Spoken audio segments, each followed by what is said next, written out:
सांगलीपासून फक्त 35 किलोमीटरवर असलेलं हे मंदिर तुम्ही कधी पाहिलं आहे काय? नमस्कार, मी आहे प्रथम आणि जर्नी टू 100Kच्या चौथ्या एपिसोड मध्ये आज आपण आहे विलासगडला, म्हणजेच श्री क्षेत्र मल्लिकार्जुन. सांगली जिल्ह्यातील येडे निपाणी गावाजवळ डोंगराच्या माथ्यावर उभं आहे एक असं मंदिर. हे मंदिर फक्त दगडाचं नाही, तर हे मंदिर आहे श्रद्धेचं, इतिहासाचं आणि अनुभवायचं. इथे पोहोचण्यासाठी चढाव आहे सुमारे 700 पायऱ्यांचा. पण या पायऱ्या चढताना असं वाटतं की आपण कुठेतरी खास जागी चाललोय. रस्ता जरी साधा असला तरी मनामध्ये वेगळीच उत्सुकता निर्माण होते. डोंगर चढताना झाडांच्या सावल्या, वाऱ्यांचा आवाज आणि मधुरच दिसणारा मंदिराचा कळस सगळे एकदम सिनेमॅटिकच वाटतं. ते पोचल्यावर लक्षात येतं की देव मंदिरात नाही, तो त्या हवेत आहे, त्याच शांततेत आणि आपल्या मनात आहे. विलासगडावरचं हे मल्लिकार्जुन मंदिर, इथं आहे एक स्वयंसिद्ध शिवलिंग आणि शेजारी एक नैसर्गिक गंगा तलाव, ज्याला गावकरी पवित्र मानतात. पण हे मंदिर एवढंच नाही, इथं एक शिलालेख आहे तब्बल 300 वर्षापूर्वीचा. त्यावर लिहिले की एक गावकरी विभूत्याने आपल्या कुटुंबासोबत या मंदिराची दुरुस्ती केली होती. याचा अर्थ असा आहे की आपल्या पूर्वजांना सुद्धा या मंदिराचे महत्व होते. आजही या मंदिरात आले की मोबाईल नेटवर्क मिळत नाही, पण इथून निघताना एक मनात वेगळाच कनेक्शन तयार होत. हा ट्रेक नाही,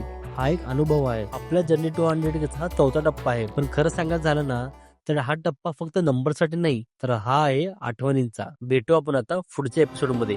Shambho Shankara